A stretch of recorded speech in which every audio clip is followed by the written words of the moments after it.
झारखंड से नक्सलवाद के खिलाफ चल रहे अभियान में एक बड़ी और ऐतिहासिक सफलता सामने आई है। राज्य में सुरक्षा बलों और पुलिस के लगातार अभियानों का असर अब साफ दिखाई देने लगा है। हेमंत सोरेन सरकार की आत्मसमर्पण नीति, नई दिशा नई पहल और ऑपरेशन नवजीवन 2 के तहत 28 जुलाई को 16 माओवादियों ने अपने हथियारों के साथ आत्मसमर्पण कर दिया। इनमें कई ऐसे नक्सली शामिल हैं जो वर्षों से सुरक्षा बलों की वांटेड सूची में थे और जिन पर लाखों रुपए का इनाम घोषित था। सबसे बड़ी बात यह है कि आत्मसमर्पण करने वालों में एक रीजनल कमेटी का सदस्य भी शामिल है, जिस पर 15 लाख रुपए का इनाम था। इसके अलावा कई जोनल, सब जोनल और एरिया कमेटी के सदस्य भी हथियार छोड़कर मुख्य धारा में लौट आए हैं। सरेंडर के दौरान नक्सलियों ने पुलिस के सामने बड़ी मात्रा में हथियार और गोला बारूद भी जमा कराया।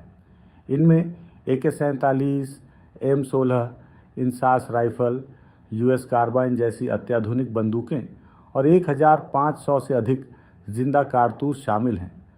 झारखंड पुलिस के अनुसार बीते कुछ महीनों में नक्सल संगठन लगातार कमज़ोर होता दिखाई दे रहा है। पहले कई शीर्ष नक्सली गिरफ्तार हुए और अब बड़ी संख्या में कैडर और कमांडर आत्मसमर्पण कर रहे हैं। पुलिस अधिकारियों का कहना है कि लगातार चलाए जा रहे अभियानों और सरकार की पुनर्वास नीति के कारण बड़ी संख्या में नक्सलियों ने हथियार छोड़ने का फैसला लिया है। यही वजह है कि अब वे जंगलों का रास्ता छोड़कर समाज की मुख्य धारा में लौट रहे हैं। पुलिस के मुताबिक चाईबासा क्षेत्र में पहले जहां बड़ी संख्या में नक्सली सक्रिय थे, वहीं अब वहां गिने चुने नक्सली ही बचे हैं। पूरे झारखंड में अब लगभग 20 सक्रिय नक्सलियों के बचने की बात कही जा रही है। अधिकारियों का मानना है कि लगातार हो रहे आत्मसमर्पण और गिरफ्तारियों से नक्सली संगठन पर दबाव लगातार बढ़ता जा रहा है। सुरक्षा एजेंसियां इसे नक्सल विरोधी अभियान की बड़ी उपलब्धि मान रही हैं। अब जरा सुनिए कि झारखंड पुलिस के IG ऑपरेशंस नतेंद्र कुमार सिंह ने क्या कहा। उन्होंने बताया कि हाल के महीनों में नक्सल विरोधी अभियान को लगातार सफलता मिल रही है। कई बड़े नक्सली नेताओं की गिरफ्तारी और लगातार चल रहे ऑपरेशनों के कारण संगठन की ताकत कमज़ोर हुई है। उन्होंने कहा कि जो नक्सली अभी भी जंगलों में छिपे हुए हैं, उनके पास 2 ही रास्ते हैं, या तो वे आत्मसमर्पण कर सरकार की पुनर्वास योजना का लाभ लें या फिर सुरक्षा बलों की कार्रवाई का सामना करें। उन्होंने बाकी नक्सलियों से भी हथियार छोड़कर समाज की मुख्य धारा में लौटने की अपील की। आज का दिन बड़ा ऐतिहासिक है। 21 मई को ऑपरेशन नवजीवन के तहत 27 नक्सलियों ने सरेंडर किया था। उसके बाद 13 जुलाई को रविंदर गंजू पकड़ा गया। 4 दिन के बाद अजय महतो उर्फ टाइगर पकड़ा गया और उसकी फिर पत्नी ने सरेंडर किया।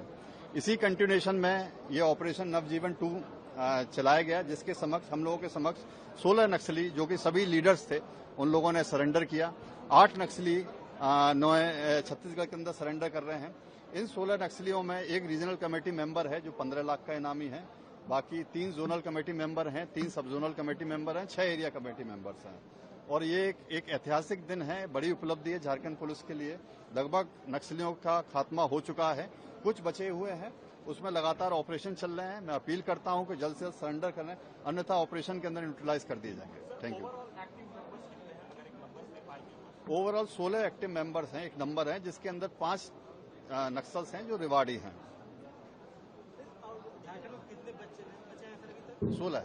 16 बच्चे हैं जिसमें 5 रिवाड़ी नक्सल्स हैं।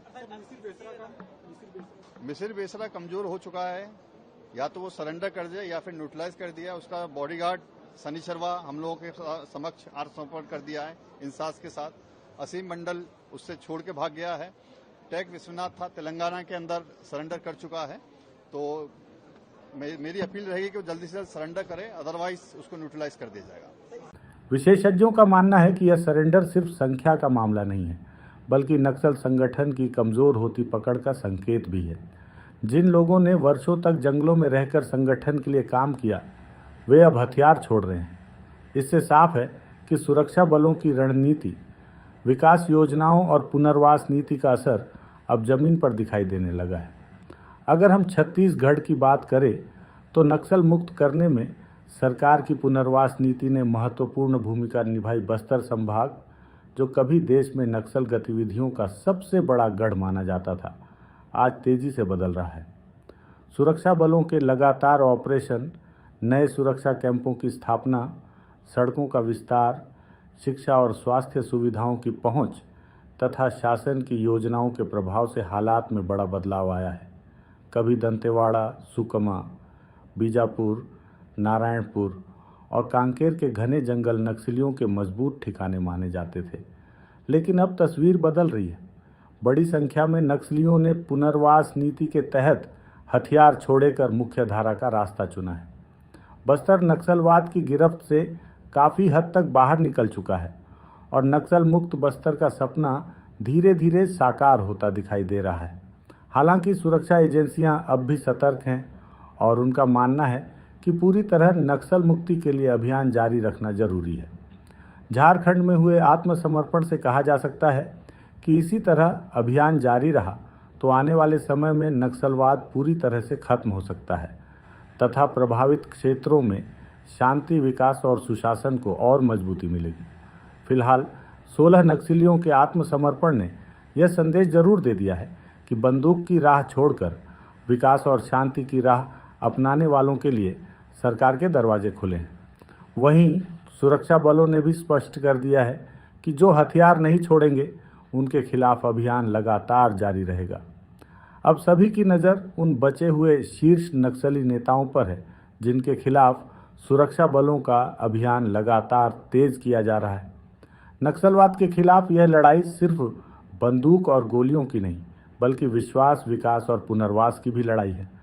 झारखंड और छत्तीसगढ़ में सामने आ रही ताज़ा तस्वीर ये संकेत दे रही है कि जंगलों में लाल आतंक का प्रभाव लगातार सिमट चुका है और उसकी जगह विकास, शांति और लोकतंत्र की नई कहानी लिखी जा रही है।